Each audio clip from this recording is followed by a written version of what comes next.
In this video I'm going to be talking about the ZwoBot Multi device. ZwoBot is a suite of Max for Live devices that allows you to create visuals inside Ableton.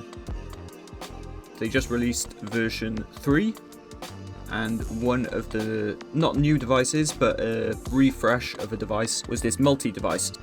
So I've got this image loaded up into my video deck, and I'm going to switch this on, and you can see what it's doing is multiplying the visual and putting it into this 3D environment and then moving it and rotating it around. Here we have got different settings for the way that the visual is going to be moving around, the direction of movement. So sine, it's moving in a circle, and then random is just, as it says, completely random. Triangle makes them move in this diamond shape, and then spawn will make them disappear and reappear and move in a kind of line.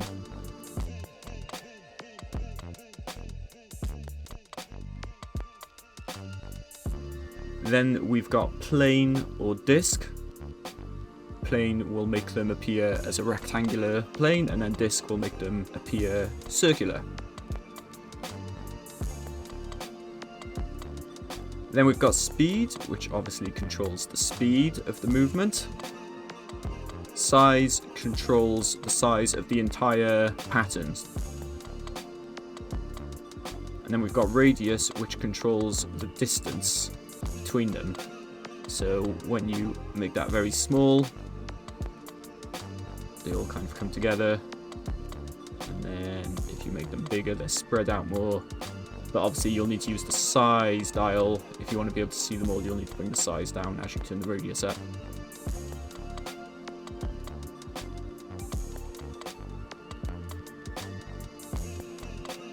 Over here we've got density. That controls how many multiples of the visual you're going to get. So as you turn it up, there's going to be more of them, and as you bring it down, there's going to be less of them. So when you bring it right down, there's only one.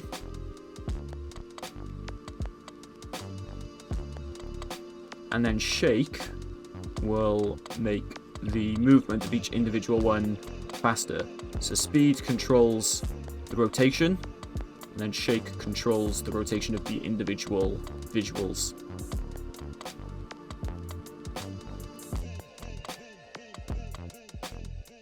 Here we have got flat or 3D. So 3D will make them rotate in a 3D environment, and then flat, they'll just get bigger and smaller, basically like this. This cross button will allow the layers to overlap with each other. So if I turn it on, you'll see now they're overlapping each other and going inside of each other. Whereas if I turn it off, they don't do that. Over here we have this grid where we can rotate the shapes.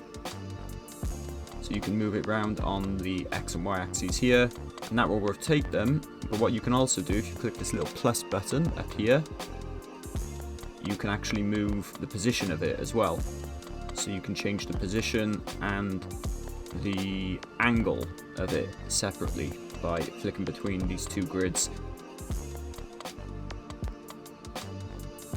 If you want to reset the position, just click this R button, and that'll put it back to the center. There's no R button for the angle because it's just the bottom left corner. So if you want to reset that, just drag it to the bottom left here. And there's this plus button here. So if you expand that, you can input specific coordinates for this grid.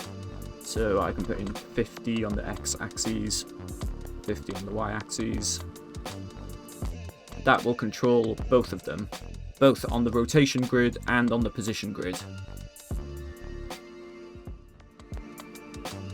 And we have beat controls for a lot of these dials, so I can turn these buttons on, and now these settings are all going to change in accordance with your setting on your main beat control on your ZwoBot player.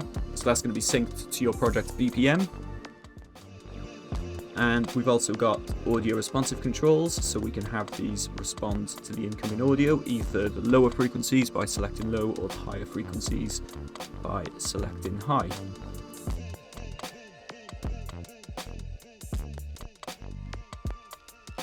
And in the bottom left hand corner we've got our usual transparency and blend mode settings, so this controls the overall transparency of the effect. And then here we have got a selection of blend modes we can use.